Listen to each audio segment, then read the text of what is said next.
Iran secara terbuka mengancam akan menyerang perusahaan-perusahaan teknologi asal Amerika Serikat yang dianggap terlibat dalam operasi militer dan sistem perang berbasis teknologi. Sejumlah nama besar seperti Google, Apple, Microsoft hingga Nvidia masuk dalam daftar target. Bahkan Iran menyebut mereka sebagai target sah dan meminta pegawai untuk meninggalkan kantor di kawasan Timur Tengah. Langkah ini menandai pergeseran besar dalam konflik modern saat perusahaan teknologi sipil kini masuk dalam area perang baik secara fisik maupun siber. Lalu apa makna ancaman ini dalam konteks geopolitik global? Apakah dunia sedang memasuki era perang baru saat data dan teknologi menjadi senjata utama? Sudah hadir bersama kami untuk diskusi dalam Sapa Indonesia malam kali ini. Di studio sudah bergabung bersama kami Tia Mariatul, dosen hubungan internasional dari BINUS University, dan Alphonse Tanujaya, pakar keamanan siber. Bapak Ibu sekalian, selamat malam, apa kabar? Selamat malam. Terima kasih sudah datang ke studio Kompas TV untuk kita diskusikan lagi soal ini. Ancaman dari Iran akan menyerang perusahaan teknologi, Mas Alphonse, ini nada-nadanya Anda menangkap serius dan seberapa kuat sesungguhnya data-data itu jadi target berikutnya? Ini cukup serius dan sudah terjadi kan. Jadi dua pusat data center AWS di Timur Tengah menjadi korban serangan dan otomatis itu menimbulkan kekacauan. Jadi kalau di beberapa negara Timur Tengah kedaulatan datanya sangat kuat sehingga data-data penting itu tidak boleh ditaruh di luar negaranya. Nah, kalau data center diserang artinya data center lumpuh, lalu layanan-layanan yang berkaitan dengan data center itu akan terganggu. Contohnya apa? Layanan bank terganggu. Kenapa? Data center down, dibom, dia nggak bisa jalan. Lalu ada data center backupnya dibom juga di satu lokasi yang berbeda, tetapi di negara yang sama. Nah, hal ini yang akan menimbulkan satu kekacauan. Walaupun ada redundancy, ada backup lokasi, tetapi itu mempertimbangkan kalau kesalahan teknis, bukan mempertimbangkan kondisi perang. Oke. Kalau kondisi perang sengaja diserang, yang dua-duanya. Jadi kasihan juga yang terikat pada kedaulatan data itu, mereka pengen mengamankan keluar negeri ke negara lain, nggak boleh diikat oleh aturan negaranya. Data orang lokal harus taruh di data center lokal gitu. Jadi sekarang mereka sedang kebingungan. Sehingga konsekuensinya, ini gambaran secara umumnya, konsekuensinya kalau itu terjadi, data backup itu dipindahkan ke negara lain, hal apa yang mungkin bakal terasa nanti secara umum, secara global, ke masyarakat langsung? Secara hukum kalau data dipindahkan mereka melanggar hukum, tapi mungkin itu diperbolehkan. Tetapi dampaknya terhadap kita adalah jika data center di Middle East 1, Middle East 2 itu down, otomatis hyperscaler ini, Amazon, Google, dan yang lainnya akan cari yang backupnya, redundannya kemana. Larinya mungkin ke India, ke Singapura yang diincar. Nah, kalau misalnya larinya ke Singapura, ada AI, ada data center, lalu Indonesia kan backbone-nya ke Singapura juga kan. Nah, jadi masih bagi-bagilah. Jadi cepat atau lambat akan terasa. Akses akan lambat. Beberapa aplikasi yang terkait langsung dengan dan taruh di Timur Tengah ada kemungkinan nggak akan jalan gitu. Oke, kita akan coba elaborasi itu nanti. Cuman di sisi lain juga begini, Mbak Tia. Kalau kita lihat ancaman yang dikeluarkan Iran ini menyerang perusahaan-perusahaan teknologi, ini sesungguhnya mengancam AS atau mengancam negara teluk juga. Karena begini, yang saya ingat kalau pakai bahasa awamnya kita hari-hari, Iran kan sudah mengingatkan negara teluk untuk putus hubungan apapun dengan Amerika Serikat dan bersatu dengan Iran untuk melawan di tengah kondisi perang sampai dengan saat ini. Sesungguhnya Anda baca tensi dari pernyataan Iran ancaman ini tujuannya buat AS atau sekalian juga tujuannya ke negara teluk? Ya, sebetulnya saya melihat tetap ini ancamannya adalah ke Amerika Serikat ya. Karena di era digital, Mas Tifal, apapun itu bisa terjadi. Jadi perang itu bukan apple to apple secara fisik, tapi juga sekarang sudah perang melalui virtual. Jadi saya melihat bahwa Iran sangat terstruktur dalam menyerang Amerika Serikat ini, walaupun para pemimpinnya banyak yang terbunuh ya, tapi sangat terstruktur dalam melakukan serangan terhadap Amerika Serikat ini. Jadi yang dilakukan Iran adalah kalau serangan langsung menuju ke Israel, karena memang secara letak teritori berdekatan tidak mungkin menyerang Amerika Serikat, tapi Iran mencoba melumpuhkan beberapa instrumen yang sangat strategis yang dimiliki Amerika Serikat di kawasan teluk. Nah, pertama yang kita lihat adalah military basisnya Amerika Serikat di negara Teluk ini sudah mulai lumpuh. Yang kedua, sekarang targetnya adalah perusahaan-perusahaan milik Amerika Serikat, terutama yang berkaitan dengan teknologi. Karena Amerika Serikat menyerang beberapa tokoh atau figur pimpinan Iran itu melalui teknologi. Dalam hal ini AI sangat-sangat esensial, sangat penting bagaimana bisa AI ini menentukan target-target tertentu, termasuk juga infrastruktur di Iran misalnya, atau figur di Iran. Nah, inilah yang Iran pelajari, bahwa setelah military basisnya Amerika Serikat yang menjadi target, yang kedua adalah perusahaan teknologi, dalam hal ini Google, Apple begitu ya. Jadi memang apa yang dilakukan Iran ini sudah cukup merupakan strategi yang sangat baik. Bagaimana cara melumpuhkan Amerika Serikat itu bukan serangan secara fisik, tapi justru menyerang teknologinya Amerika Serikat yang dimiliki Amerika Serikat di Timur Tengah. Karena memang pangkalan-pangkalan itu sangat penting. Jadi saya melihat bahwa ini serangan bukan ke negara Teluk. Bahkan Iran berharap di masa depan negara Teluk menjadi aliansinya Iran. Tapi kalau melihat kondisinya sekarang, Iran ini punya kekuatan untuk melawan lewat siber juga nggak? Atau sebatas lewat fisik saja mereka mengancam itu? Justru dua-duanya ini berjalan. Jadi fisik dia bagi. Fisik dia serang ke Israel begitu ya, dan kita melihat beberapa serangan Iran cukup presisi atau cukup tepat sasaran di Israel begitu ya. Yang kedua adalah bagaimana serangan cyber juga tetap dilakukan. Nah, yang cyber inilah yang menuju ke serangan-serangan beberapa companies atau perusahaan milik Amerika Serikat di negara Teluk. Karena itu paling memungkinkan, Mas Tifal. Jadi memang tidak mungkin ya menyerang langsung misalnya menyerang ke Indonesia begitu ya. Itu kan tidak mungkin. Jadi menyerang ke negara-negara yang berdekatan secara letak geografis dengan Iran, tapi itu dimiliki Amerika Serikat. Tentu ini akan memberikan efek yang luar biasa. Kalau misalnya beberapa perusahaan teknologi Amerika Serikat itu di Timur Tengah dapat dilumpuhkan, meskipun Trump bilang, oh ini tidak apa-apa, hal kecil, itu kan hanya menguatkan diri sendiri. Dan saya pikir cukup kaget juga mungkin Trump mendengar ini, karena itu merupakan strategi yang di luar prediksi Amerika Serikat sendiri. Kalau mau membandingkan kekuatan keamanan siber dari dua negara ini, Mas Alphonse, antara Amerika dan Iran, kalau kemudian Iran mencoba untuk menjajal dalam tanda kutip lewat siber, kekuatannya sebanding atau sejauh mana Anda membaca itu?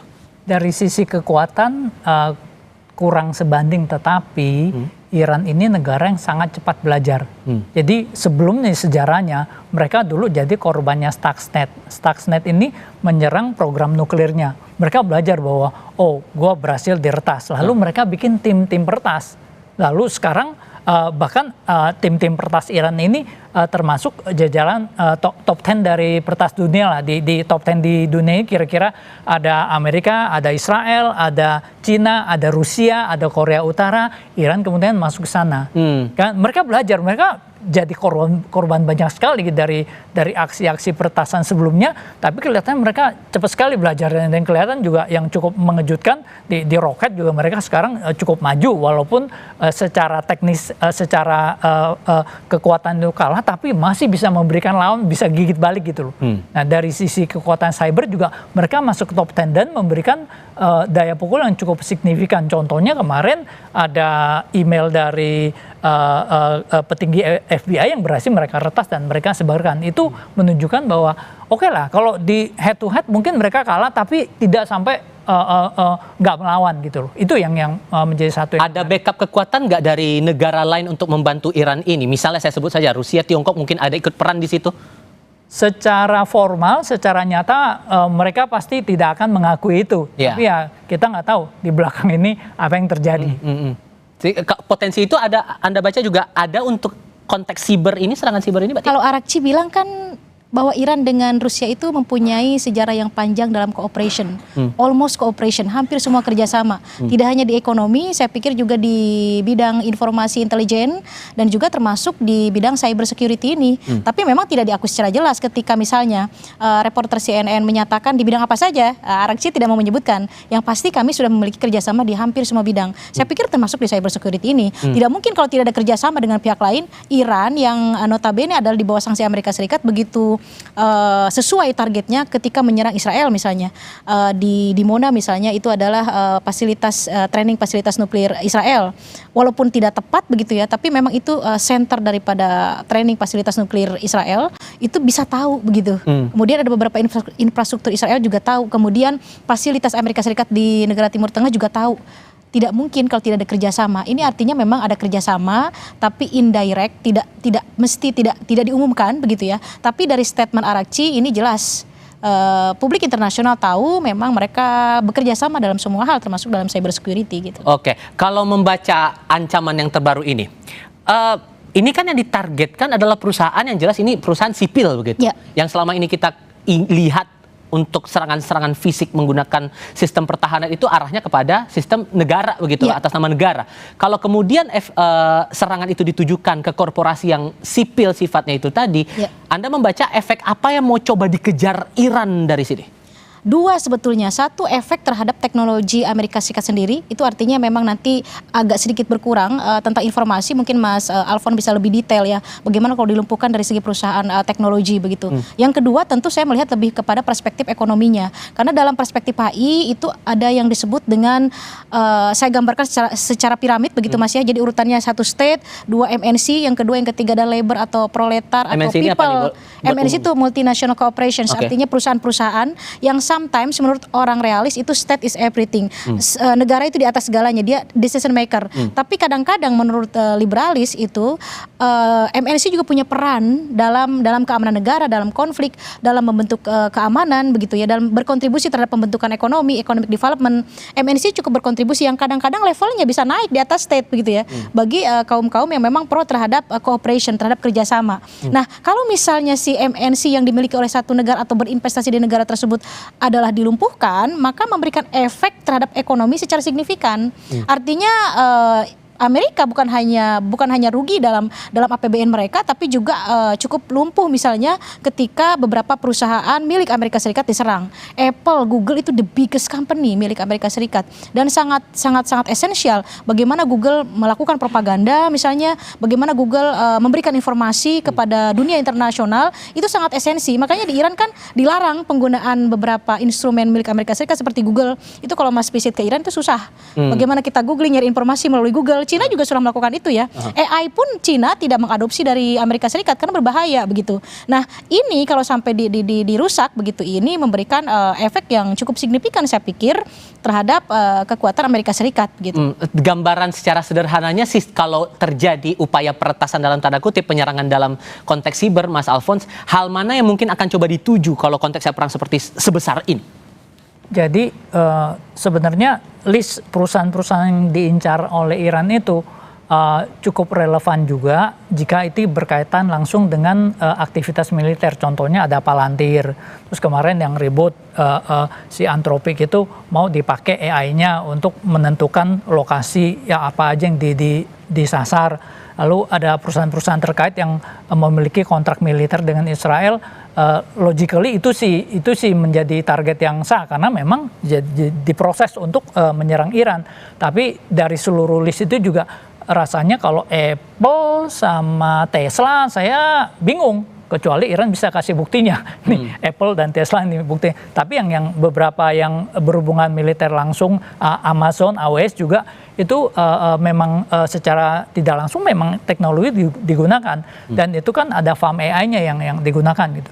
Jadi hal-hal itu yang perlu menjadi satu perhatian juga. Nah, bagi Indonesia ini sebenarnya menjadi satu wake up call gitu loh, bahwa kita nih belum ke AI sama sekali dan kita sangat tergantung ke Singapura. Jadi kalau misalnya di-cut di Singapura, internet kita setengah mati. Kemudian kedaulatan data kita juga sebenarnya ada aturan bahwa kedaulatan data di sini harus taruh di Indonesia, khususnya yang bank gitu. Tetapi ini tidak dijalankan dengan baik sehingga secara teknis ini malah menguntungkan jika terjadi serangan seperti ini kan. Data kita bisa taruh tempat lain, tetapi secara teknis investasi data center di Indonesia ini merugikan. Kenapa? Karena data kita taruh di tempat lain. Jadi nggak ada investasi masuk. Itu mungkin bisa menjadi pembelajaran bagi kita. Tapi kalau untuk konteksnya serangan yang dilakukan Iran yang niatnya ini entah itu fisik ataupun serangan siber lewat peretasan dan semacamnya itu, efeknya sama atau ada yang lebih besar dampak negatifnya dari dua jenis serangan itu, fisik maupun digital itu? Jadi itu biasanya dilakukan secara berbarengan dan ada serangan fisik yang tidak bisa ditangkal oleh pihak Amerika dan Israel. Kenapa? Kalau data centernya dihajar, udah kamu nggak bisa menjalankan fungsinya, mau nggak mau pindah. Tetapi kalau serangan secara cyber, mungkin mereka malah ini perang otak, perang kecerdasan lah. Jadi mereka akan lihat lu nyerangnya dari mana. Kalau dari Iran, logically agak sulit menyerang. Kenapa? Karena internetnya kan udah hilang. Mereka kan menyerang dari luar. Lalu yang nyerang dari luar, dari pihak Amerika dan Israel yang termasuk jago cyber tuh, dan backbone internet kan ada di mereka. Mereka bisa melacak, oh lu serang dari sini. Malah mereka mesti hati-hati, itu mesti ngadu pinter. Kalau serang dari sini, oke, gua tutup di sini atau dicari sumbernya, dihajar sumbernya. Jadi itu merupakan satu perang memang membutuhkan kecerdasan. Tetapi Iran bisa memberikan perlawanan yang cukup signifikan, yang cukup surprising sih. Oke, dengan Selat Hormuz ditutup, dibatasi lah bahasanya, ini sudah dampaknya skalanya sudah sangat luas Mbak Tia secara ekonomi. Kalau kemudian ada upaya penyerangan perusahaan teknologi oleh Iran ini, maka seperti yang Mas Alfons sudah sampaikan, ini jadi wake up call buat kita. Hal apa yang harus jadi wanti-wanti buat negara kita ke depannya? Tapi jawabnya nanti, kita jeda dulu. Tetap di Kompas TV. Kami lanjutkan diskusi setelah paket informasi berikut ini, Saudara. Presiden Iran Masoud Pezeshkian bilang serangan Amerika Serikat dan Israel ke negaranya bukan menunjukkan kekuatan, melainkan menunjukkan kebingungan dan ketidakmampuan mencari solusi. Serangan yang menghancurkan berbagai fasilitas farmasi, kemudian membunuh anak-anak, dinilai tidak memiliki tujuan dan malah merusak Amerika Serikat.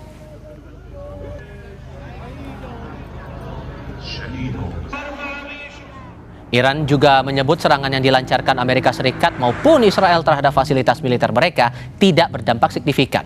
Iran juga menegaskan target-target yang telah diserang sejauh ini hanya bagian kecil yang tidak signifikan terhadap kekuatan militernya secara keseluruhan. که به تصورتان هدف قرار داده اید ناچیز بوده و تولیدات راهبردی نظامی ما در نقاطی صورت میگیرد که به هیچ وجه از آن اطلاع ندارید و هیچ وقت دستتان نیز به آنها نخواهد رسید. زحمت شما را کم میکنیم، مبنی بر اینکه موشک‌ها، پهپادها و تجهیزات راهبردی ما را نشمارید، چون قطعاً به خطا میروید و به جایی نخواهید رسید. شما باید تاوان تجاوزی که آغاز کننده آن بودید را به ملت شرافتمند، عزیز و مسلمان پس بدهید. Masih bergabung di studio Kompas TV, Tia Mariatul, dosen hubungan internasional BINUS University, dan Alfons Tanujaya, pakar keamanan siber. Kalau membaca kondisinya seperti ini, Mbak, apakah kemudian negara Teluk akan mengambil peran atau bertindak kalau kemudian perusahaan-perusahaan teknologi yang ada di sana diserang? Kalau sampai tidak menyentuh hal-hal esensi buat mereka, mungkin mereka hanya diam. Karena sebetulnya negara-negara Teluk ini kan tidak memiliki kekuatan seperti Iran, tidak mempunyai kapabilitas membuat misalnya rudal, tidak bisa. Selama ini mengandalkan pangkalan militer Amerika Serikat untuk protection, untuk melindungi mereka, begitu ya. Jadi memang kurang begitu menarik sebenarnya untuk masalah investasi negara Teluk ini. Dia hanya memiliki kemampuan resource, memiliki gas dan oil yang cukup signifikan. Jadi dia hanya bisa misalnya menjual resource-nya ke negara-negara seperti Amerika Serikat begitu. Jadi ada mutualisme antara Amerika Serikat dengan negara Teluk. You misalnya protect negara kita dari serangan musuh, kemudian kita beli senjata dan Amerika Serikat mengambil resource-nya. Seperti itu begitu ya. Jadi ada mutualisme di antara Amerika Serikat dengan negara Teluk. Nah, dengan kondisi seperti ini seharusnya memang negara-negara company yang memang perusahaan besar sudah saatnya mereview, saya pikir, untuk full investasi di negara-negara Teluk. Bisa misalnya mengalihkan investasi mereka di negara-negara lain misalnya untuk menjaga hal-hal seperti ini. Misal? Karena Timur Tengah itu disebutnya adalah kawasan yang tidak pernah tidur, Mas Tifal. Artinya tidak pernah tidur, mungkin saat ini, mungkin nanti akan ada end this war, akan selesai perang ini, tapi akan timbul lagi permasalahan yang lain. Itulah kenapa Timur Tengah disebut negara yang tidak pernah tidur, karena resource itu tadi. Jadi artinya memang kapabilitas negara-negara Teluk hanya di resource. Jadi sebaiknya negara-negara besar yang memiliki kapabilitas teknologi harus memikirkan atau mereview ulang untuk berinvestasi di negara lain. Misalnya kenapa tidak memikirkan mereka untuk berinvestasi di Southeast Asia. di negara-negara Asia Tenggara misalnya, di Indonesia misalnya, ini cukup negara yang cukup besar, the biggest market in Southeast Asia. Kenapa tidak dicoba? Malah kita di reject ya. Waktu Apple kunjungan ke sini malah kita di reject. Coba kalau misalnya investasi di sini, siapa yang akan menyerang kita? Apalagi kita mampu membranding bahwa kita negara non blok yang tidak terafiliasi dengan manapun. Ini cukup secure saya pikir untuk beberapa perusahaan besar yang akan investasi di kita. Yang ada mereka digoyangkan oleh isu corruption case misalnya, oleh ketidakmampuan, oleh pungli dan lain sebagainya. Sebetulnya itu bisa diselesaikan, bisa dihilangkan oleh pemerintahan kita kalau memang mereka serius untuk melakukan investasi di kita begitu. Sehingga kalau konteksnya ke pertanyaan saya tadi, action dari negara Teluk kalau kemudian serangan itu terjadi, ini kan masalahnya di zona-zona mereka. Mungkin proyeksinya kalau itu terjadi, mungkin kita hanya akan melihat ya kecaman-kecaman seperti yang beberapa waktu lalu pernah dilayangkan juga seperti Uni Emirat Arab semacam itu, atau mungkin ada tindakan lain yang akan diambil negara Teluk kalau kemudian itu terjadi. Kecaman, Mas Tifal, hanya kecaman. Apa yang mau mereka lakukan? Mau menyerang balik Iran? It's impossible. Memang Saudi Arabia dengan Iran tidak mempunyai hubungan diplomatik cukup lama. Ketika 2019 Cina mencoba menjadi mediator di situ dan berhasil. Itu pun karena Cina melakukan investasi, lagi-lagi kembalinya ke ekonomi. Jadi kalau ditanya ekonomi dulu, politik dulu, kita tidak bisa menyebutkan politik dulu lah, ekonomi dulu, nggak bisa. Berkaitan dua-duanya. Jadi ketika Cina melakukan investasi di Saudi Arabia, misalnya dalam hal Huawei, itu kan perusahaan milik Cina begitu ya. Saudi cukup longgar dengan catatan, ada catatannya, tidak ada makan siang gratis. Anda bisa mempunyai hubungan diplomatik dengan Iran karena Cina kan cukup dekat dengan Iran. Akhirnya Saudi Arabia di bawah MBS available untuk membuka hubungan diplomatik dengan Iran dengan mediator Cina begitu. Nah, Cina melakukan ini untuk mencegah hegemoni Amerika Serikat yang berlebihan di Timur Tengah. Jadi ini bisa dimainkan begitu ya dalam hal bisnis, itu bisa bermain dalam politik begitu. Jadi artinya ya sudah saatnya mungkin negara-negara besar juga tidak fokus hanya berinvestasi di negara-negara aliansi Amerika Serikat, tapi harus bisa seperti Saudi Arabia finally bisa accept atau menerima investasi dari Huawei dari Cina. Atau Cina juga tidak tok ke Iran saja atau ke Asia Tenggara saja, tapi dia juga berinvestasi di negara-negara Teluk begitu. Kenapa tidak dilakukan hal sama? Perusahaan-perusahaan Amerika ada kita peluang. juga. Ada peluang bagi Indonesia. Jadi Indonesia ini memiliki hubungan yang erat dengan negara Teluk, sama-sama mayoritas Muslim. Ya, ideologi. Dan negara Teluk itu punya dana yang banyak, pusat AI banyak sekali di sana. Tetapi jika terjadi hal seperti hari ini, mereka kan jadi gelagapan. Datanya nggak bisa jalan, aplikasi nggak bisa jalan. Nah, negara Teluk itu ada, Indosat itu dimiliki oleh Qatar juga.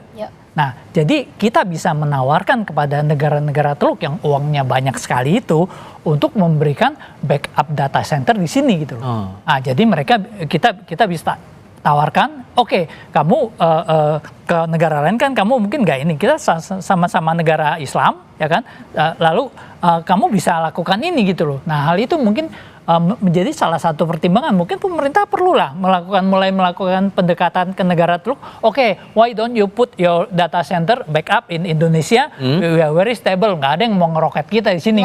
Dan kita nggak suka cari musuh gitu loh. Nah, saya pikir itu menjadi satu peluang menarik sih. Masing-masing singkat saja untuk setiap para narasumber. Kalau Anda melihat ya, kalau terjadi ancaman seperti tadi, serangan dilakukan oleh Iran kepada perusahaan teknologi, hal apa yang rasanya harus diwanti-wanti, efek apa yang harus diwanti-wanti oleh masyarakat kita? Karena Anda sudah sempat menyebut tadi sebagai wake up call di sini. Ya, jadi kita perlu menyadari bahwa infrastruktur IT dan AI ini menjadi satu medan baru yang sangat penting gitu loh. Jadi masyarakat juga perlu menyadari, pemerintah perlu menyadari bahwa dunia ini sudah berubah, ya kan, dan digitalisasi ini memegang peranan sangat penting. Jadi hal ini yang perlu kita jaga dan jangan sampai data center malah larinya keluar gitu loh.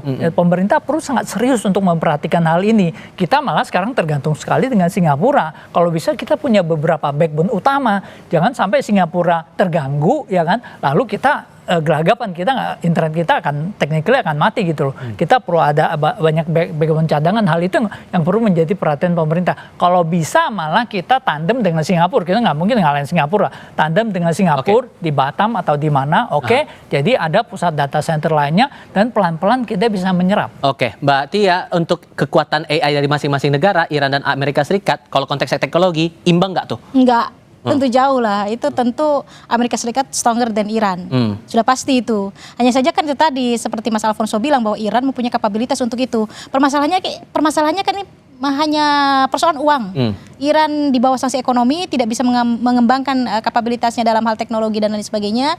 Jadi tertahan begitu. Andai sanksi ekonomi dibuka, itu bisa juga dia terus mengejar ketertinggalannya. Tapi kalau data berdasarkan hari ini jauh. Baik. Amerika Serikat lebih baik dari Iran, tapi mungkin dalam perspektif hubungan internasional sudah saatnya Indonesia juga memikirkan tentang teknologi. Baik. Jadi jangan sibuk dengan foreign policy yang tidak jelas begitu ya. Kita harus kuat di dalam negeri. Oke, Mbak Tia, Mas Alfons, terima kasih banyak sudah mau datang ke studio dan berdiskusi bersama kami kali ini. Sehat selalu semuanya.